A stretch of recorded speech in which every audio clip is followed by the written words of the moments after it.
Hey everyone, welcome back to Rupees Over Ramen, the show where we talk about animation, creativity, the creative process, and tons of other nerdy stuff. So we got this kind of interesting setup right now, but hey, it works. I am making kind of an impromptu episode. It's been a while since we had an episode of Rupees Over Ramen. And I've done a lot of episodes about animation, about creativity, about Japanese culture, different things like that.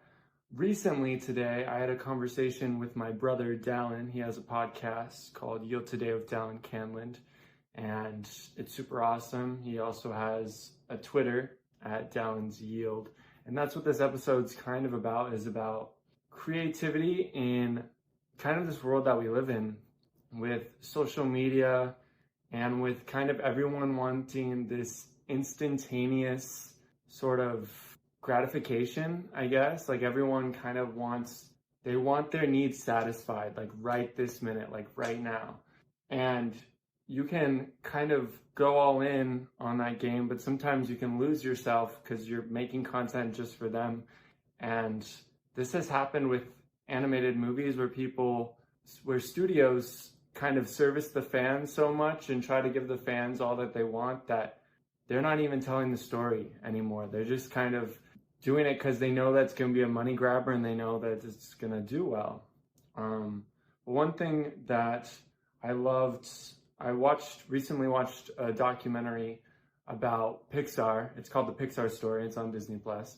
And they talked about how with working on Pixar movies, they kind of had that huge success with Toy Story. And their next film was A Bug's Life, and they had to figure out some stuff with crowd shots and then getting that all to work, which is super crazy. I didn't know that. I guess probably a lot of people didn't know that, but they had to do a lot of stuff with crowd shots, which ended up helping so much with like later things, like in Toy Story 2, when they had to make a sequel that was as good as the first one. They have like that opening scene where Buzz is it's like the TV show or whatever, movie, and Buzz sees Zurg, and there's like all those different robots all around, and that was crowd shots. My brother kind of made a comment. He's like, yeah, like that was possible because they had that. And that didn't come from trying to please an audience. It came from something that they wanted to do, and they're like, hey, we really want to do this. Let's figure out a way to do this. So with that in mind, another thing that Pixar did was they didn't just kind of glory in their success and just be like, yeah, we're super cool, we're the best. They kept working hard and kind of kept having like banger after banger of awesome movies.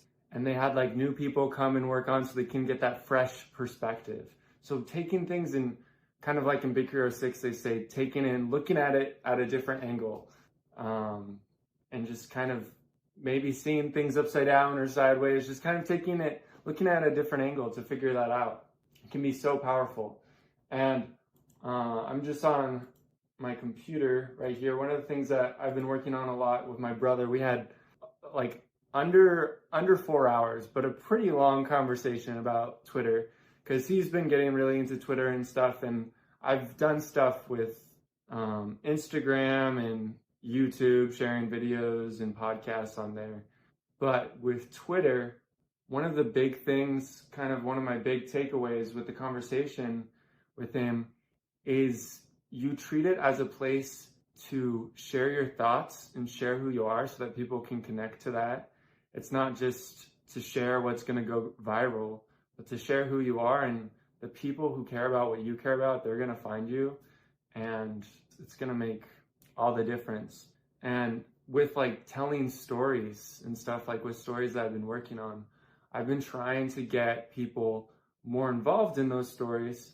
So one way to do that is I created this forum, and then people can go in and they can create a character within the Uptown Warriors world. So there's like elves and dwarves and shrubbles, which are kind of like ents, like smartly dressed ents, like smartly dressed tree stumps, I think I put in my notes. And people can interact with that, and someone can be like, hey, I want my character to have this tragic backstory, or hey, I want my character to live in this place. And in my head, like in the story that I have, I might be like, well, that doesn't work at all with this story. And I'm like, wait, like what if we like reworked this story and did it in this way? And it's caused the story to become so much more dynamic, like less flat, just coming from my perspective and more coming from a ton of people's perspective without having to ask them to put in tons of time. Just be like, hey, can you fill out this form, and see that and be like, oh wow, people really like this race that I created, and I didn't think that it would be so popular. And it's just kind of like, whoa, that's cool. And realize maybe some things that aren't going to work and kind of build off of that and like work on that. And one of the big things, like this podcast is going to be tangent after tangent after tangent.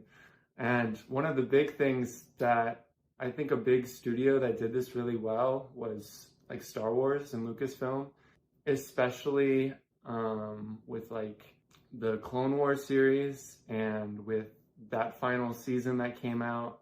And then with also kind of with The Mandalorian, there was some things like they knew that a fatherly character with like kind of this child character that you can mentor would be popular, but they also go back to some of the things that people really loved about Clone Wars, and they don't just put it in there because it's convenient or because it's going to be popular, and maybe they did, but it also serves as an awesome way to build this story around this Mandalorian character.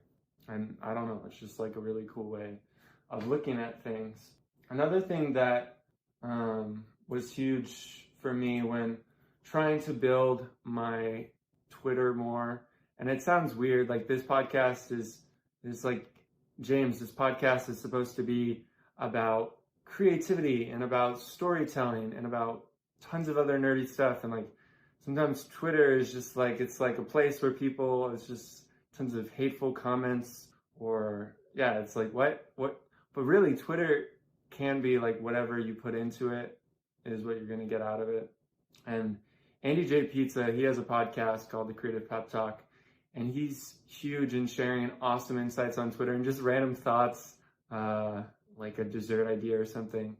And I think it allows us to realize that we're all so much more related. We're all human, and like we're all quirky, and we all have our quirks, and we all, I don't know, like we're all weird in a way, you know? And I don't know, I'm going to continue to do podcasts about animated shows and stuff, but I do want to do more of these podcasts where it's just kind of talking about a topic and, I don't know, building upon that, and then sharing this on YouTube so you guys can see the video. You can see this cool area that I'm in right now. I'm in like my garage back home, and it's been interesting. It's been an interesting change for sure. Just a little another tangent. At a Christmas gift exchange thing, a white elephant, that's what it's called. I got this little dude. It's like Vaporeon. Is it gonna focus? Yeah. And then I gave Flareon to my brother, and then a Jolteon to my cousin, and then there's an Eevee that I'm gonna give to my older cousin. Because we grew up doing this video game channel, and I don't know, it's just like this cool thing that connects us all. And it's kind of, I don't know, I kind of see it as like a little Easter egg in my videos. It's something I love about animation and Disney and Pixar is Easter eggs. And you may ask the question, like, why do people do Easter eggs? Is it because of this crazy overarching like Pixar theory where everything is connected and it's like the MCU of Pixar and Disney? And I'm not super on that boat, but it's an interesting theory. One thing that the animators themselves talk about when working on this is that the purpose of putting in these Easter eggs is because animating is very tedious.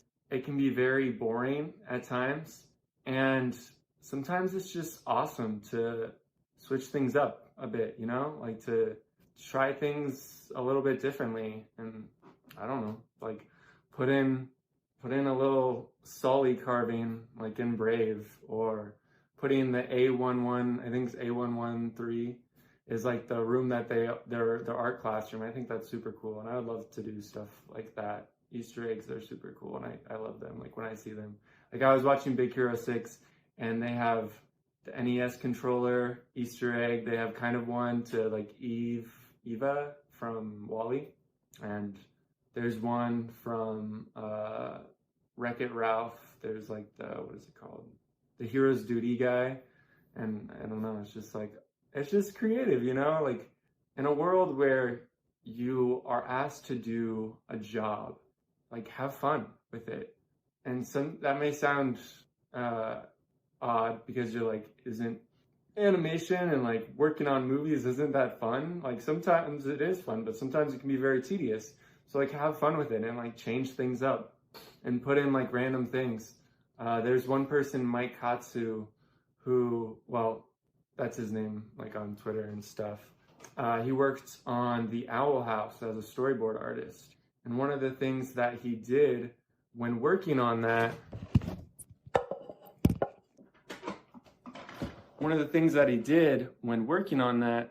it's not gonna work. And one of the things that he did when working on that is he would take things from like the place where he grew up, like there was like a burger joint, and he would draw something that looked like that because it's something that's around him, something that's inspiring him, and put that into the story and kind of put it out in this picture and be like, okay, this is like the storyboard, and then submit that. And he didn't know if it was gonna make it to the final thing, but it did. And it's cool. It can be like, that's something that I contributed to this story. Or sometimes when you draw something into like a storyboard or something, you don't think that you can have much influence on what happens next, but it can make a huge difference on the overall story. And they could see something in your storyboard and be like, dang, that is something that we need to elaborate on in this story. And that's something that I found when doing this Google form, is seeing all these ideas that people have.